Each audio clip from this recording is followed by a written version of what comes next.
అన్యాయము ఇదంతా ఒకే వర్గానికి మరి అవార్డులు ఇస్తున్నారు. అందువల్ల ఈ అవార్డు నేను తీసుకోనంటాం తప్పేమన్నా ఉందా? అసలు భారతరత్న ఇచ్చినటువంటి వాళ్ళు కూడా తిరస్కరించారు భారతదేశంలో. ఎందుకంటే ఈ ప్రభుత్వం ఇచ్చేటువంటి అవార్డులు మాకు అక్కర్లేదు, ఈ ప్రభుత్వం సరైన పరిపాలన నిర్వహించటం లేదని. అలాగే పద్మశ్రీలు, మరి పద్మభూషణ్లు ఇలాంటివన్నీ ఆఖరికి చేసి జానకి గారు కూడా తిరస్కరించారు ఆమెకి పద్మభూషణ్ వస్తే. మరి అలాంటి వాళ్ళందరూ కూడా అదే మాట్లాడారు, సరిగ్గా ఈ ప్రభుత్వ వ్యవహారం సరిగ్గా లేదు కనుక మేము తిరస్కరిస్తున్నామని. ఆ విధంగానే పోసాని కృష్ణమురళి గారు కూడా తనకు వచ్చినటువంటి అవార్డుని తిరస్కరిస్తూ న్యాయంగా రాలేదు, ఈ ఒకే వర్గం ఈ విధంగా నిష్పక్షపాతంగా వ్యవహరించకుండా ఈ విధంగా చేస్తుందని చెప్పి ఆయన విమర్శిస్తే, 5 ఏళ్ల నాడు ఎప్పుడో విమర్శిస్తే అది తీసుకొచ్చి ఈరోజు ఆయన మీద కేసు పెట్టి పాపం ఆయనకి ఎన్ని ఆపరేషన్లు అయినాయి అంటే అండి మాకు తెలుసు. అసలు గొంతు పోయింది. ఆయన దాదాపు 1 నెల రోజులు డాక్టర్లు మాట్లాడొద్దని చెప్పారు. అదేవిధంగా ఆపరేషన్లు అయినాయి.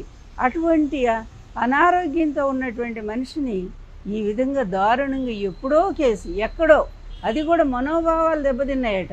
ఏమయ్యా మీ వల్ల ఎంతమంది మనోభావాలు దెబ్బతిన్నాయి? మీ వల్ల ఎన్టీఆర్ దెబ్బతినలేదా? మీ వల్ల నేను దెబ్బతినలేదా? రోజా దెబ్బతినలేదా? పార్టీలో జగన్ గారు తినలేదా? భారతమ్మ గారు తినలేదా? మీరు సాగించిన అకృత్యాలు, అరాచకాలు, అన్యాయాలు అన్నీనా తప్పులన్నీ మీరే చేస్తారు. పోలీసుల మీద మీరు చేసిన దాడులు ఎంత భయంకరమైనవి, అవేమీ కేసులు లేవు, అన్నీ కొట్టేయించుకుంటారు.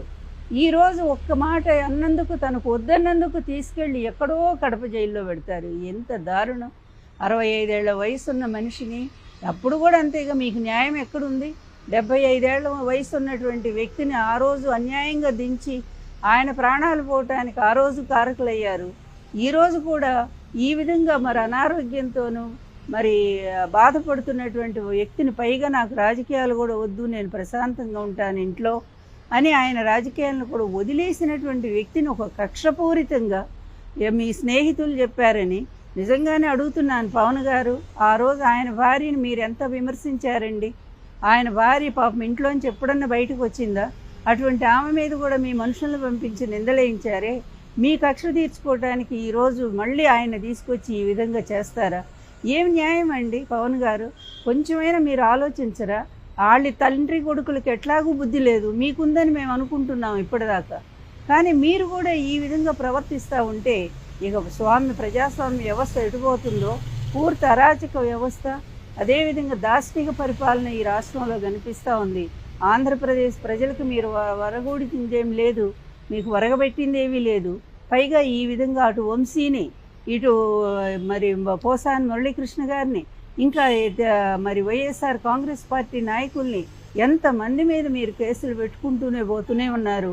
మరిన్ని వీడియోస్ కోసం ఛానల్ ని సబ్స్క్రైబ్ చేయండి. లేటెస్ట్ అప్డేట్స్ కోసం వాట్సాప్ ఛానల్ ని ఫాలో అవ్వండి. ఆ లింక్